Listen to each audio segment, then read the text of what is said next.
We have a slight change in the schedule because the next speaker cannot make it. So we'll welcome Dr. Angus for the next talk about the learning health system. Thank you so much. All right. Well, let's change tacks. So I was asked to speak about learning health systems. Do they exist and can they work? And I think I'll also start by saying, what are learning health systems? So I'll start with definition. I'll then talk about 4 reasons why we think we need a learning health system, 4 things you need in a learning health system, and 4 reasons why it's really hard to have one. And then I'll wrap up. So it's over 15 years now since then called the IOM, now called the National Academies of Medicine, defined the learning healthcare system as thus an instance when clinical care, science, informatics, incentives, and culture are all aligned for continuous improvement, innovation, and research. New knowledge is captured as a byproduct of care, and evidence is applied reliably and seamlessly embedded in the delivery process. Well, that's quite a nice mom and apple pie. It's a nice theory. Since 2007, it's been further tweaked. There's been a whole bunch of different workshops from the National Academy. There have been multiple endorsements and position statements from nearly everyone else. Medicare thinks it's a good idea. NIH thinks it's great. All the US federal funding agencies have signed on. And most big government healthcare systems around the world have all written position statements, like the National Health Service, many organizations in Europe saying, yes, we're all in for learning health systems. 2 other things. We now don't really talk so much about learning health care systems and think more about learning health systems, serving the entire community, thinking about patient engagement, population health, and equity. And we think about how we integrate sort of the aggregate, improve the health of all from a learning health system with the more individualized treatment of precision medicine. Okay, so why do we need this? So let's just step back again. So what are the 2 things society wants from all of us? Do you know? First of all, everyone wants the best possible care today. So the current practice of medicine provide all care today as optimally as possible given current knowledge and resources. But at the same time, everyone wants even better care tomorrow, find better treatments for diseases to improve the length and quality of life as quickly as possible. And if you're not sure if that's true, just ask yourself this. If you get sick today, do you want today's care or yesterday's care? No one is interested in static healthcare delivery. No one wants if you get metastatic melanoma, you will be dead if you have care from 2011. You'll be alive if you have care from 2012. Okay. But in the real world, the way we've organized this is 2 separate domains. We have the science and practice of medicine. We have entirely separate institutions. We have Medicare versus the NIH. We have hospitals versus universities, different people, different policies and procedures, different funding streams, and so forth. And actually, things like the Belmont Report really helped keep these worlds apart. The Belmont Report specifically targeted mechanisms to ensure that patients' interests are not usurped by unscrupulous scientists, but the document starts by saying we don't need to provide any oversight for care because care is only the delivery of certain knowledge with only the patient's best interests in mind, which suggests that they knew very little about US healthcare. So the goal of a learning health system is to fuse the practice and science of medicine, thus enabling continually updating, seamless, bidirectional knowledge generation and knowledge translation. Okay, so there are 4 reasons why we're intolerant of keeping science and practice as 2 separate domains. The first one is that practice fails to make optimal use of current knowledge. Clinical decision-making is inconsistent and unreliable. Clinicians are making, on average, about 100 care decisions per day under uncertainty. And like all decisions made under uncertainty, they are bounded by the limits of rationality. They're bounded by human cognitive skills, imperfect information, time constraints, and bias. Consequently, we find that in the US, for example, we dropped $4 trillion on healthcare, $1 trillion of which was thought to be spent on unnecessary, ineffective, avoidable, or harmful pieces of healthcare. Patients receive only about 55% of current recommended care. That was that landmark paper in the New England across all domains of medicine, outpatient medicine, inpatient medicine. We just don't follow the evidence. And as said by the National Academy, too much care that is important is often not delivered, and too much care that is delivered is often not important. The problem isn't just with practice. Scientists are hopeless too. They totally fail to learn optimally from practice. Archie Cochrane said over 50 years ago, we should be using RCTs to drive all important uncertainties in clinical practice. And we're now doing 1 million new trials per year. And yet, the trials that we do are often criticized as too narrow in cherry-picked populations or too broad, as we've discussed earlier this week. They're not actually addressing the questions that clinicians need to have answered. Furthermore, we hardly enroll anyone. Only a tiny fraction of patients contribute to trials, despite 70% of the general public saying that they'd be willing to participate. And consequently, we get all these guideline statements that are meant to be based on high-quality evidence, and they ain't. The American College of Cardiology, AHA guidelines for managing for managing myocardial infarctions, etc., only 11% of the statements are based on strong RCT evidence. It's the same for the surviving sepsis guidelines, and it's actually the same for the US Public Health Service Task Force. Out of their last 39 statements that they've published in the last 3 years, only 11% of the statements are based on high-quality RCT evidence. Research needs a brand new scale. Every decision made under uncertainty with no ability to learn from the action taken and its consequences is a moment squandered. At my healthcare system, there are 70 million clinical decisions made under uncertainty each year. 1 in 20,000 of those decisions is formally evaluated in a prospective study design. And we're quite academic. It's probably worse at other places. Okay.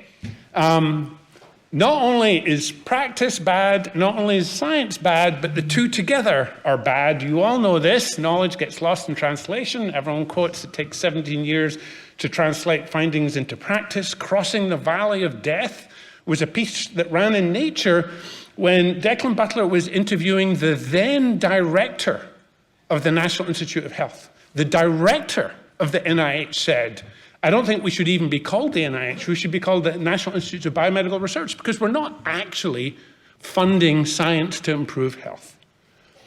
And then finally, how best to implement new knowledge is a science in and of itself, but it is underutilized. There is massive uncertainty on how to implement new knowledge. And that really leaves open the door for a whole role for decision sciences, business experimentation, randomized trials of policies and procedures, etc.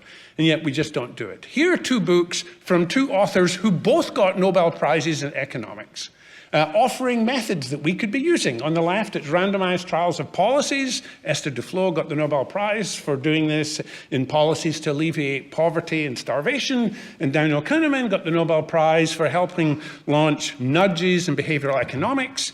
We have occasional perspectives in the New England, but the fraction of federal funding for this kind of research is an absolute minuscule of the $47 billion that we spend on biomedical research. Okay, so this is why we should be having learning health systems. So what would you need in a learning health system? Well, you need data and informatics. The entire LHS initiative rests upon the growth of the electronic health record. It is therefore as good and as bad as state-of-the-art digital health record management in terms of completeness, accuracy, having common ontology and compatibility, having it be accessible by researchers, by patients, and so forth, working out the ownership. All the things which I mentioned 2 days ago, we've worked out in so-called fintech, the financial industry, technical industry, which is why my ATM card works at rival banks. But nothing about electronic health record data works at rival hospitals. Organizational and community structure, it's not enough to just have the data, you need to have the team. When you put the right team together, you need to engage many stakeholders who don't normally talk to each other, and you need to build an implementation science workforce. And when you think about trying to put those teams together, you have to align participants around a common goal. You have to create standards, policies, and infrastructure to enable collaboration. People need to be paid to walk off the coalface, to walk out of the ICU and go join a meeting and not find that they were not being rewarded for actually going to the meeting. You need to set up commons for creating and sharing resources to achieve shared goals. And you need to know what the hell the goal is. You need to set outcomes to measure performance of the system. You also need to do decision support. It's not enough to have an electronic health record, but you need to have a mechanism such that you can draw down on the knowledge and have it available to the clinician before they make the decision. This isn't just about having large retrospective observational data sets showing all the ways in which you accidentally killed your patients. This is about having information available to the doctor before they make the decision. And if you can take care of that, then the information might even be provided in a randomized way, or there may be an opportunity to engage in a randomized trial, all embedded electronically. And there are examples of how you can do that. COVID really allowed people to show this. This was at our healthcare system. We put several hundred patients into REMAP-CAP without a single case report form, and we managed to do it all across our system, including at many hospitals that never did research before and that were away out in the middle of Pennsylvania and so on. And not only that, it also tied to care. So no one was getting TOSI outside the trial, and then as soon as the trial was positive, everyone could get TOSI. No one got steroids outside the trial, then everyone got steroids. No one ever got hydroxychloroquine in the bottom right. At the same time, I'll go even further. That wasn't just some people being in a trial. When monoclonal antibodies came out, we decided to find out, they were all coming out every 2 or 3 months. No one had any preference of one antibody over the other, but they might not all work equally. So we launched within 3 weeks a system-wide comparative effectiveness where the entire trial was embedded in the EHR in 50 pharmacies, including pharmacies in the middle of Allegheny National Forest. It was a randomized therapeutic interchange. Every time a doctor ordered monoclonal antibody, the choice was randomly pulled off the shelf by the pharmacist. Every single patient that wanted a monoclonal was in this trial, over 20,000 randomized. By raising awareness and doing all of this, it wasn't just up to the doctor to give the monoclonal. We had a 7-fold boost in how often we use monoclonals, and furthermore, we completely closed the access gap by race. So Black patients were not getting monoclonal antibodies. Once we put this in place, Blacks were as likely to get monoclonal antibodies as whites. We also were comparing all treated to untreated patients with a rolling propensity, and we had 8 papers published. So we managed to do both research and care and raise the quality of care across the system. Okay, I had to throw in one example of when it actually works before we now talk about all the reasons why it doesn't work. How do you do team building and culture change? That's really hard. There's this nice paper from a few years ago that basically said you need buy-in from the top. If the CEO isn't buying in, it won't go very far, and culture trumps infrastructure every time. But when you look at what CEOs care about, it ain't about learning health systems. It's normally just finance, finance, finance. And the last couple of years, they've also cared about personnel, but that's also because of finance, because they're all hiring agency nurses and so on. It's not just the CEO who doesn't want to do it. Clinicians, this quote about clinicians being more interested in the art of medicine. I'm a department chair. I found this totally priceless. This was a quote from someone working in a large academic medical center with 18 departments, and they said, if 17 department chairs want something and one doesn't, we call that a tie. And creating these teams is difficult and expensive, and it's quite stressed. It's putting people together that have never worked together. It's a flatter hierarchy, and you need to have the right data system. And so in order to be successful, you need to focus on outcomes that matter to patients, families, and clinicians. You need to promote data transparency, especially about effects on outcomes. You need to use robust analytic methods. And you need a network infrastructure that drives connectivity and helps with sharing. This is not a top-down initiative. It can start top-down, But a year in, if it's just 2 or 3 people doing it, you've got nowhere. Ultimately, you need everyone to be getting wins and everyone wanting to be part of this. This is part of the reason for having a commons where you share, and you have to make this democratic. I'm not going to talk about data and IT. Of course, that's a huge lift. I'll just briefly say we don't know what we're doing with informed consent in the United States in this space.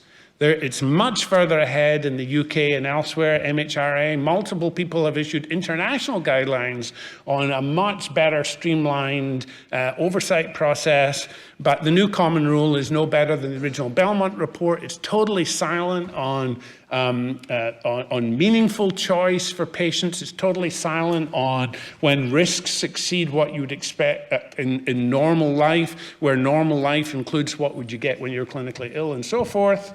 Suffice to say, ethical oversight of learning health systems is a gray area. A lot of people pretend it's quality improvement. I don't even know what quality improvement is. If it's not research, if it's quality and it's improving, how do you know if you've improved it unless, you know. So ultimately, this needs to be fixed. And then you need to know whether it's valuable. So there's a ton of new papers on learning health systems. And then after COVID, lots of people wrote about it. Former FDA commissioners like Mark McClellan said how great it was. Martin Landry, who was running Recovery Trial, said how great it was. The National Academy said how great it was. There is one systematic review, and it says actually the evidence is pretty high quality, and there's good evidence that it benefits patients, it benefits clinician-patient encounter dyads, and it benefits clinical services, organizations, and system-level performance. But I would say that this entire systematic review is about individual projects done under the guise of a learning health system. There's absolutely no evidence comprehensively evaluating as a program what happens if an entire healthcare system holds up its hand and says, we're going to become a learning health system, and then sort of measure the program in aggregate. That's never been evaluated. So, final slide, towards fused care and research. The aggregate biomedical healthcare complex is totally off course. The current two-world system requires some fundamental reconciliation. The digitization of healthcare provides, arguably for the first time, a potential platform for greater fusion and integration. And on that, learning health systems are maturing as conceptual entities that span care and research. And there's totally multiple early examples of apparent improvement in care and outcomes. But all these examples came with huge amount of sweat equity. There's little evaluation of the barriers, of the factors critical for long-term success and sustainability. And I really think that accelerated progress will be dependent on both funders, federal funders, and regulators buying in a more concrete way. But the potential upside is huge, and it can totally be glimpsed on the horizon. Thanks.